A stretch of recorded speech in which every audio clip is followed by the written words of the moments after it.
¿Qué tal? Estamos de nuevo retomando la clase de arquitectura de software y bueno, ya hemos hablado de que no estamos pensando en simplemente programar por programar, sino que estamos viendo una serie de reglas que hemos pasado un poco cuando este repaso de los paradigmas de programación, donde vemos que cada vez tenemos más restricciones porque conocemos la libertad que nos da la programación de software, pero esta libertad muchas veces nos hace perdernos en el camino y por lo tanto necesitamos pues llevar este orden que bien decíamos también en la primera de estas sesiones, que precisamente un arquitecto lo que va a hacer es tal como el concepto que tenemos tradicional de la arquitectura, donde estamos pensando en hacer planos de una casa antes de pasar a la construcción, lo cual nos puede evitar pues muchos retrabajos, nos puede evitar posibles problemas y determinar pues todos los digamos recursos que vamos a utilizar, el orden en que van a utilizarse, de forma tal pues que nos quede un producto mejor terminado, ¿no? Y entonces hemos hablado un poquito de esto, un poquito de aquello y no hemos aterrizado bien en el concepto de lo que es pues esta materia y pues esta, esta parte del desarrollo que es la arquitectura de software, que la hemos visto también como en cierta forma un diseño y la hemos visto que pudiera categorizarse a alto y bajo nivel, pero vamos a entrar con algunos de los conceptos, pues en la bibliografía no hay uno que esté precisamente aceptado, digamos, entre las definiciones que hay. Bueno, quizás tengamos en común muchas características. Por ejemplo, aquí tenemos una que nos dice que la arquitectura de software de un programa es la estructura o estructuras del sistema que comprenden elementos de software, propiedades visibles externamente de esos elementos y sus relaciones, ¿no? Eh, Esto implica que la arquitectura va más allá de los algoritmos, va más allá de las estructuras, de los datos de la computación, pues el diseño y esta especificación surge pues como una problemática previa, ¿no? En esto se incluyen en estos problemas estructurales la organización general, la estructura del control global, es decir, tenemos protocolos de comunicación, sincronización, acceso a datos, asignación de funcionalidad a elementos de diseño y la distribución física que implica la composición de elementos de diseño, escalamiento y desempeño y selección entre alternativas, es decir, tenemos que pensar en cuáles son estas alternativas y cuáles vamos a seleccionar, ¿no? Gran parte del tiempo lo que se hace un arquitecto en actividades es preocuparse cómo dividir esa aplicación de manera sensata en componentes, módulos, en objetos, cualquier unidad de partición de software que funcione para el desarrollo de este sistema.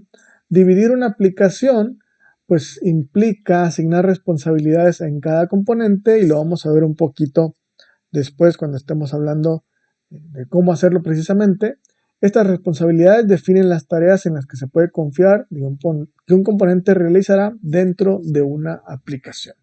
El diseño, pues hablando de estas responsabilidades, es una técnica que hemos visto de orientación a objetos, es decir, ver la mejor forma de definir estos componentes para no tener que reutilizar a lo mejor las mismas funciones, de no depender de esta secuencia, de esta jerarquía que habíamos visto, que son componentes pues claves de una arquitectura, ¿no?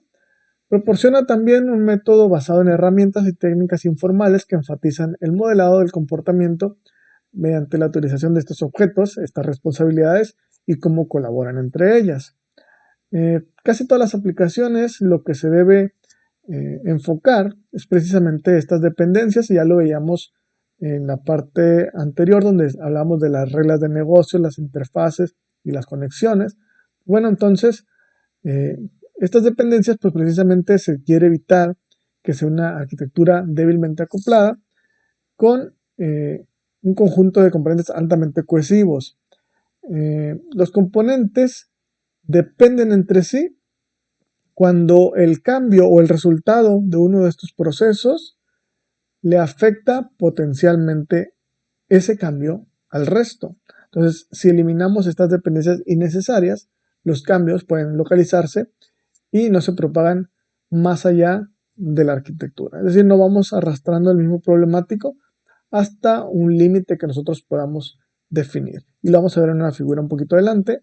Entonces, el exceso de dependencias es malo, dificultan cambios a sistemas, hacen las pruebas más costosas, incrementan los tiempos de construcción y hacen esa dificultad también para un desarrollo posterior que puede resultar concurrente. Y aquí tenemos un ejemplo de dependencia.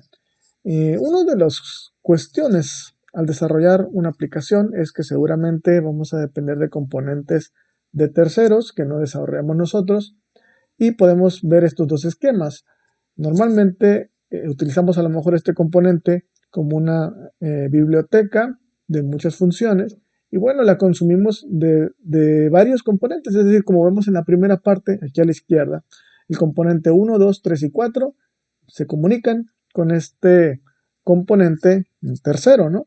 Entonces, ¿qué pasa si en dado caso esta aplicación se actualiza o digamos el componente que utilizamos lo decidimos cambiar por cualquier motivo, si a lo mejor el costo, a lo mejor no se adapta a las tecnologías que queremos utilizar en estos momentos? Entonces, ¿qué pasa? Que esta dependencia que tenemos a ese componente necesita cambiarse en cada uno de los componentes que desarrollamos, que son pues, los 4 bloques de arriba.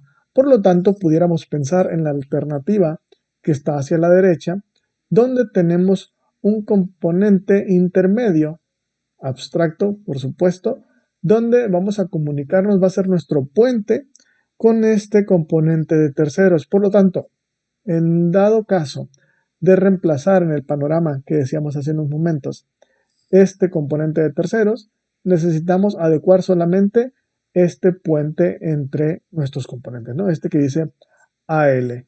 ¿Sale? Entonces, bueno, eso es una manera de provocar un desarrollo menor a futuro en cualquier cambio que pudiera presentarse en una problemática como esta, ¿no? Habrá muchos más. Cuando una aplicación se divide entonces en un conjunto de componentes, es necesario pensar cómo se comunican y controlan estos datos y la información.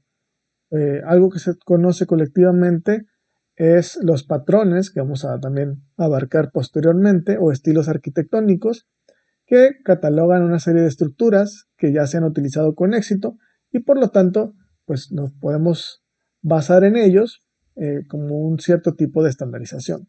Esos patrones son esencialmente planos arquitectónicos reutilizables que describen una estructura y una interacción entre colecciones de componentes, ¿no? El poder de estos patrones precisamente es que es como las investigaciones científicas, ya sabemos que funcionan y por lo tanto pues, pueden ser útiles y servirnos para transmitir ya la información al estar ya demostrado, ¿no? Entonces, usándolos correctamente se puede aprovechar ese conocimiento ya probado y garantizar un poco más el éxito de nuestra aplicación. Los sistemas, entonces, dependiendo de su tamaño, van a utilizar los múltiples patrones combinados de manera que se satisfacen los requisitos de una arquitectura. Cuando nos basamos en patrones, también resulta fácil para los miembros de equipo comprender un diseño, ya que imaginen que me traigo yo un equipo de desarrollo, lo paso de una aplicación a otra y nos estamos basando en los mismos patrones, es como tener ya, digamos, nuestro lenguaje clave o nuestros métodos en común que vamos a saber precisamente de qué estamos hablando de entrada, ¿no? Entonces, por eso, la estructura de los componentes, las comunicaciones y los mecanismos que deben proporcionarse pues ya estarían comprendidos con anticipación, ¿no? Cuando hablamos de requerimientos funcionales y no funcionales, quizás recuerden en la primera sesión también de a qué le vamos a dar importancia y a qué no.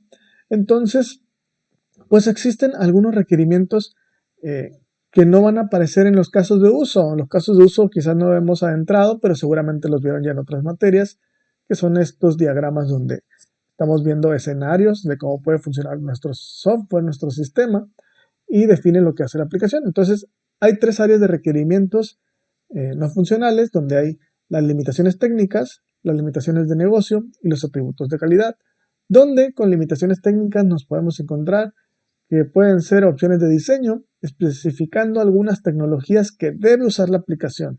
Y estas usualmente no son negociables. Por ejemplo, aquí tenemos que nuestra empresa consta con puros desarrolladores, como dice aquí en el ejemplo, en Java, a lo mejor puros desarrolladores que saben .NET, y pues resulta que la base de datos que adquirimos pues funciona solamente con Windows XP. Entonces no va a haber otra más que pensar en que vamos a tener un ambiente de desarrollo en Java, en .NET o en el que ustedes gusten, y nuestra base de datos pues va a estar ambientada en un sistema operativo pues Windows XP.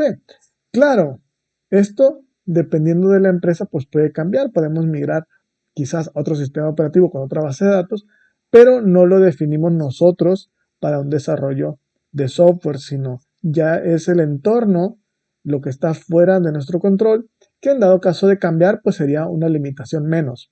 Pero por lo pronto, cuando tenemos estos recursos, es decir, las personas que conocen un lenguaje y las plataformas que tenemos disponibles, tenemos que pegarnos a ello, ¿no? Entonces, esas son las de limitaciones técnicas, ¿no?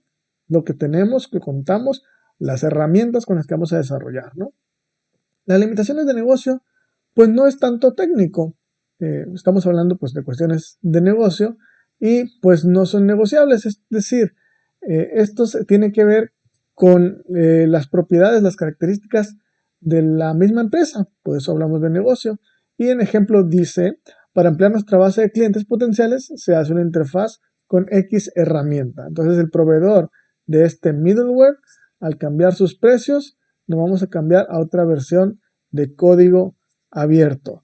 No vamos a suponer que cuando nos cambia el precio, ya decíamos el componente de terceros, nos tenemos que apegar a ello. Entonces, si por parte de los negocios es no adquirir, o si bien lo podemos ver con la parte técnica, otra base de datos por limitaciones financieras, pues eso es parte del negocio de la empresa y no vamos a discutir ante ello, vamos a tener que limitarnos ante esa reglamentación, ante cualquier cambio en el funcionamiento pues, de la empresa misma, ¿no? En atributos de calidad pues, son requerimientos en términos de escalabilidad, disponibilidad, facilidad de cambio, portabilidad, usabilidad, desempeño, etcétera, en lo cual se abordan cuestiones de interés para los usuarios de la aplicación, así como los interesados como el equipo de proyecto o patrocinador. Es decir, qué tanto vas a poder trabajar, qué tanto vas a poder mejorarlo, qué tan viable va a ser esta facilidad, que precisamente esa es una de las intenciones de la arquitectura, ¿no? Hacer que los módulos sean, pues, actualizables fácilmente, ¿no? Y hacer la portabilidad, usabilidad, desempeño, etcétera.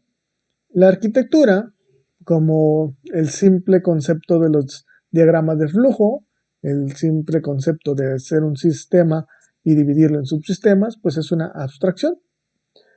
Cuando hablamos de abstracciones, pues es una representación simbólica del mundo real, y una de las descripciones que utiliza, por ejemplo, Gorton, este autor, es que se conoce como marquitectura o marquitecture, que es una descripción informal de la estructura e interacciones del sistema, es decir, como un bosquejo sencillo, pero que nos va a servir para que sea entendible lo que queremos desarrollar, dar a conocer y un proyecto se pueda entonces aprobar. Entonces, este Marquitecture es un vehículo excelente para facilitar discusión con stakeholders o partes interesadas durante diseño, construcción, revisión y proceso de venta.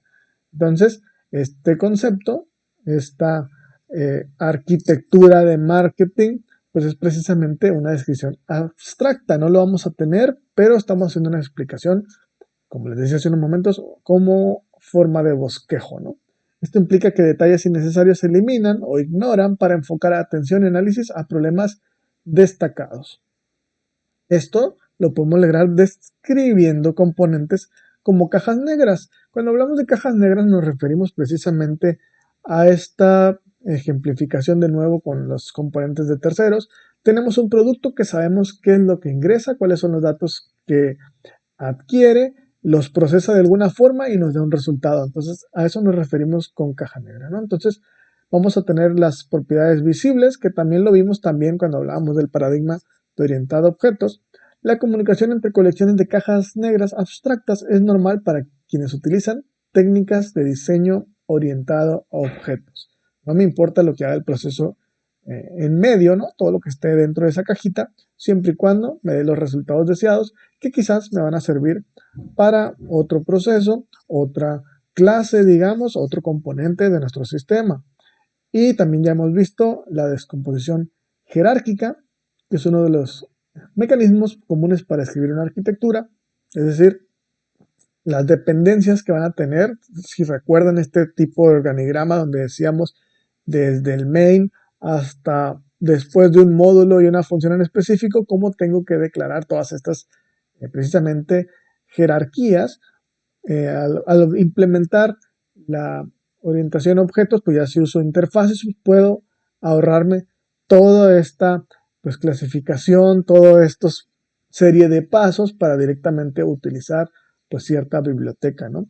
Entonces los componentes se derivan en partes para acompañarse de documentación de diseño, los niveles de descripción en la jerarquía suelen ser de interés para diferentes desarrolladores en un proyecto para comprender pues cómo está precisamente elaborado, ¿no? Cierta función, cierto componente y pues a partir de esta división, de esta descomposición jerárquica, se dividen las responsabilidades de cada equipo, pero va a decir qué es lo que necesita cada quien para su interacción, es decir, las dependencias que tienen entre ellos.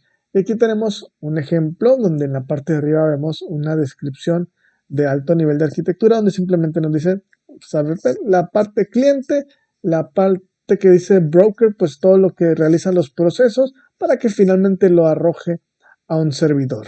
Y hasta ahí lo podemos dejar. Sin embargo, cuando queremos escribir un poquito más a detalle, pues ya nos vamos en la parte de abajo, donde, bueno, el manejador de mensajes que nos lleva a un servidor de directorio.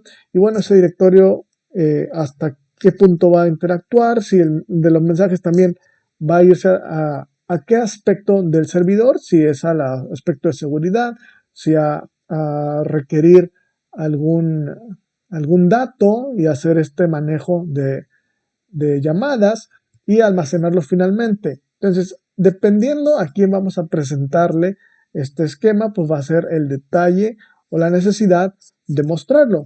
Quizás como arquitectos y un equipo de desarrollo no necesitamos especificar a tal nivel, como podemos descomponerlo todavía aún más, ya que el equipo de desarrollo tendría cierta libertad para jugar y no tener que hacer nosotros, pues precisamente toda la programación lógica, ¿no? Y es lo que vamos a ver un poquito, creo, en esto que sigue.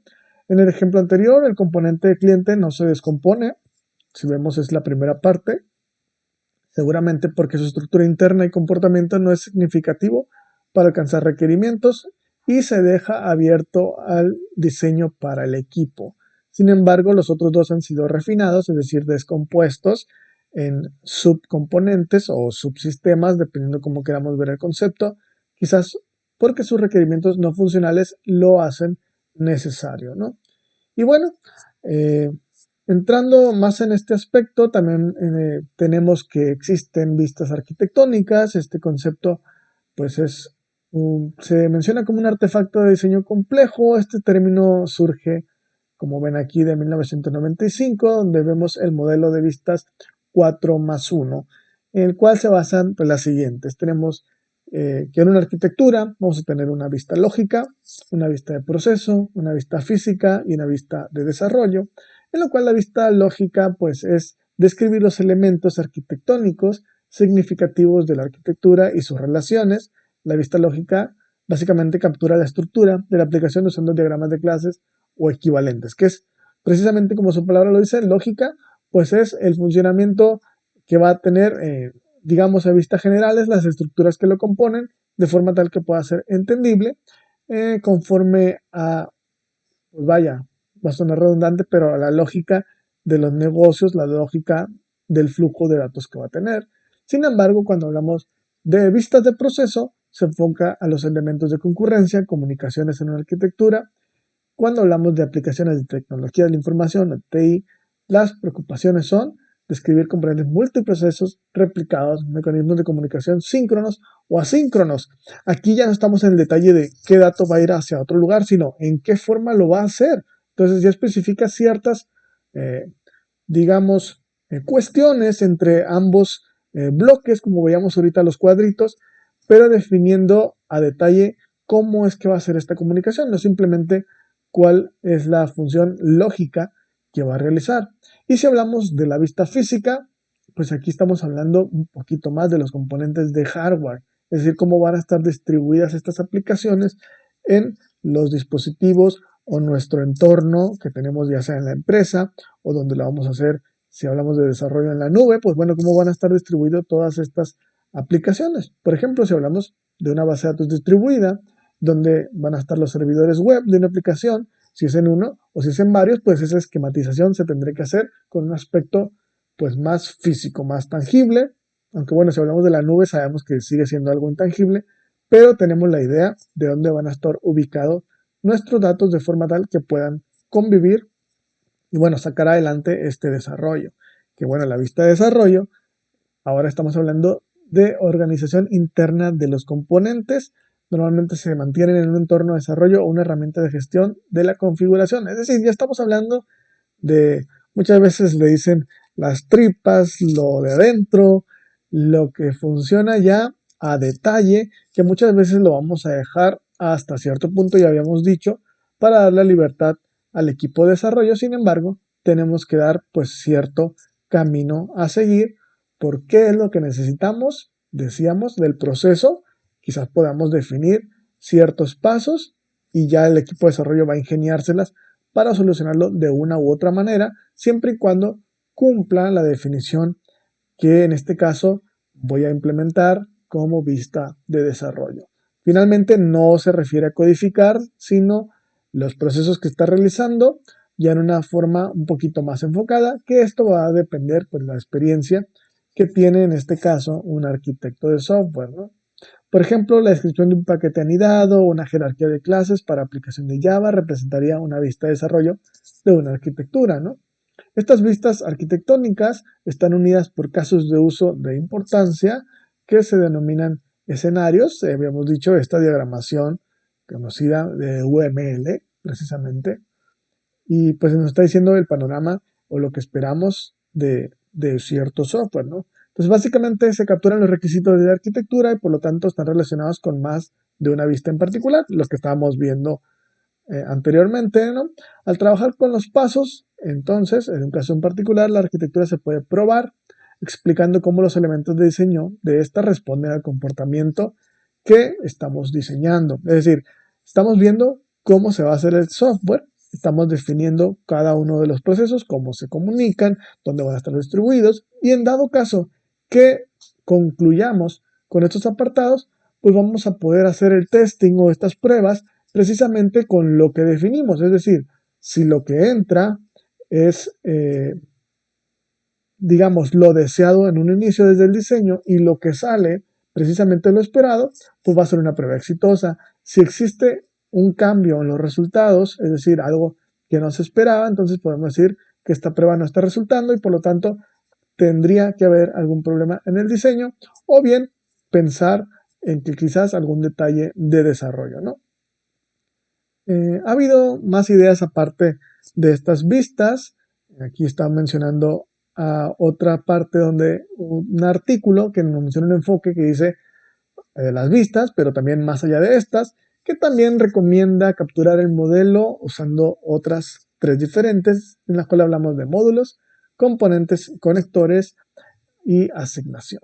Pues bueno, muchas veces hemos escuchado esta palabra, el módulo, nos hablamos de una vista estructural de la arquitectura, que estamos hablando de clases, de paquetes, subsistemas en el diseño, que bien puede ser todo un conjunto de pantallas, todo un conjunto de clases, todo comprimido en un solo bloque, que bien va a estar como normalmente decimos el módulo de contabilidad, el módulo de inventarios y bueno, finalmente este módulo, si decimos contabilidad, inventarios, ventas, pues van a estar también conectados con ciertas comunicaciones, que es lo que van a necesitar, pero también pues va a decir cómo se descomponen estos, es decir, ese módulo, cuáles son sus pantallas, qué pantallas, cuáles son las comunicaciones que maneja con la base de datos, si está manejando seguridad, bueno, su herencia, asociaciones y agregaciones de otros módulos, ¿no? Los componentes, los aspectos de comportamiento, es decir, objetos o procesos que describen cómo interactúan pues, los mismos componentes, que podemos hablar de middleware, como es el caso de las herramientas de terceros, las memorias compartidas entre esta aplicación, si estamos hablando de sockets, como Corva, etcétera. Entonces estamos hablando de lo que hace que se comuniquen estos objetos, no sea cual sea este tipo de interfaz. Y asignarlo, pues es la asignación. Estamos hablando a dónde van a estar estas bases de datos, cómo se van a comunicar estas redes y pues precisamente estamos definiendo en cierta forma el hardware, ¿no? También captura una vista de código fuente en los sistemas de administración de configuración y quien el grupo de desarrollo tiene las responsabilidades de cada módulo, ya que estamos trabajando en esta composición modular por equipos. Y bien, hasta aquí pasaría esta sesión. Es una breve plática, todavía dando el concepto de las arquitecturas y vamos a empezar a hablar de estos modelos, de cómo realizarlos, pero por lo pronto nos quedamos aquí, el concepto y algunas de las formas en que ya empezamos a ver esto que veíamos de los paradigmas, aterrizado un poquito ya en cómo se implementa dentro de lo que es la arquitectura. Obviamente no vamos a hablar de paradigmas, como decíamos, de programación funcional, de orientado a objetos, pero vemos que estas partes pues ya están tomando sentido cuando hablamos de definir a ciertos niveles nuestro software y bueno, ya dimos de entrada algunas cuestiones como los casos de uso, la forma en que vamos a tener que esquematizar estos diseños, pues bueno, lo vamos a dejar para las próximas sesiones. Por lo pronto, esperemos que ya quede un poquito más concreto lo que estamos haciendo con esta materia, ¿no? Nos vemos, hasta la próxima.